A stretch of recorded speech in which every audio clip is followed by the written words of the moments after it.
విడిచిపెట్టేవాడు కాదు. శ్రమలు వస్తున్నాయని చచ్చిపోవడం కాదు, శ్రమలు వస్తున్నాయని కృంగిపోవడం కాదు. విశ్వాసం అనే డాలు పట్టుకోమంటూ ఉన్నాడు ఆయన. విశ్వాసం అనే డాలును పట్టుకొని నిరీక్షణతో నా ప్రభు నా పక్షమున ఉంటాడు, నా పక్షముగా వ్యాజ్యమాడతాడు, నా పక్షముగా మాట్లాడతాడు, నా పక్షముగా ఆయన విజ్ఞాపన చేయడానికి సిద్ధముగా ఉన్నాడు అని ఎప్పుడూ కూడా మనం ప్రభు వైపుకు చూచు ఆయన యొక్క సన్నిధిలో మనం ప్రార్థన చేసినప్పుడు, విశ్వాసముతో మన మనవులను ఆయనకు తెలియజేసినప్పుడు ఏమాత్రం కూడా మనల్ని విడిచిపెట్టే దేవుడుగా ఆయన లేడు. దేవునికి స్తోత్రం కలుగును గాక. హల్లెలూయా. ఇవన్నీ కాకుండానంట విశ్వాసం అనే డాలు పట్టుకోవాలి. దుష్టుని అగ్ని బాణములన్నిటిని కూడా ఆర్పుటకు మనం ఏమై ఉండాలమ్మా? శక్తివంతులై ఉండాలి. శక్తివంతులై ఉండాలి అంటే ఆయన వాగ్దానమును చేత పట్టుకోవాలి. శక్తివంతులుగా ఉండాలంటే ఆయన వాక్యమును మన హృదయంలో ఉంచుకోవాలి.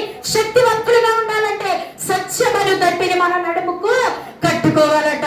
మరి మన పాదములకు సమాధానం అనే జోడును మనం తొడుగుకోవాలి అట. దేవునికి స్తోత్రం కలుగును గాక.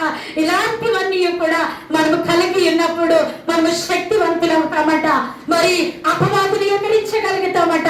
అపవాది క్రియలను మరి సులువుగా చిక్కులు పెట్టు పాపములో పడిపోకుండా మనము ప్రత్యేకింపబడిన వారమై మనము లేవగలుగుతామని దేవుని వాక్యం సెలవిచ్చుచూ ఉన్నది.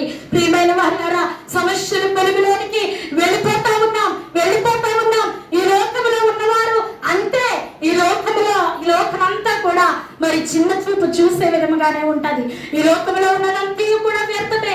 ఆ మాటలు మనం ఏ మాత్రం కూడా పట్టించుకోవాల్సిన అవసరమే లేదు. భక్త తృణీకరిస్తున్నాడు, బిడ్డలు తృణీకరిస్తున్నాడు. అవన్నీ కూడా లేకపోతే ఇరుగు పొరుగు వారు మన మీదకి వస్తూ ఉంటారు.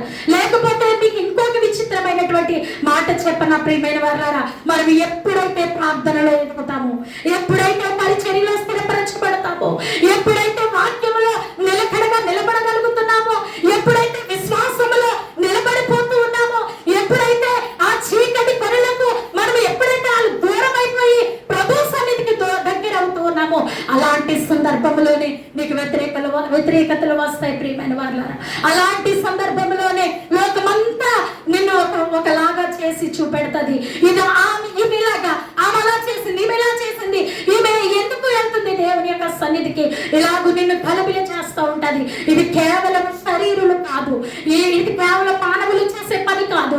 కేవలం అది అపవాది క్రియేట్ చేస్తుంది. కాబట్టి అపవాది ఆలోచనలు ఏమిటో, దేవుని యొక్క ఆలోచనలు ఏంటో, మనం ఎలా ఉన్నామో, మనం ఎలా బ్రతికితే మనము ఆ సమస్య నుండి తప్పించబడతామో అని మనం ఎప్పుడు కూడా పరీక్షించుకుంటూ మన జీవితంలో ఎలా బ్రతకగలుగుతున్నాం, ఎలాగూ నడవగలుగుతున్నాం, ప్రభు వాక్యాన్ని చేత పట్టుకుంటున్నామా లేదా, ఆయన వాక్యాన్ని మనం చదువుతున్నామా లేదా, ఆయన వాక్యంపై మనం దృష్టి నిలుపుతున్నామా లేదా, ఆయన వాక్యములో మనము నిబంధన చేసుకుని ఉన్నామా లేదా అని మనం ఎల్లప్పుడూ కూడా పరీక్షించుకుంటూ ముందుకు కొనసాగబడాలి ప్రియమైన వారులారా.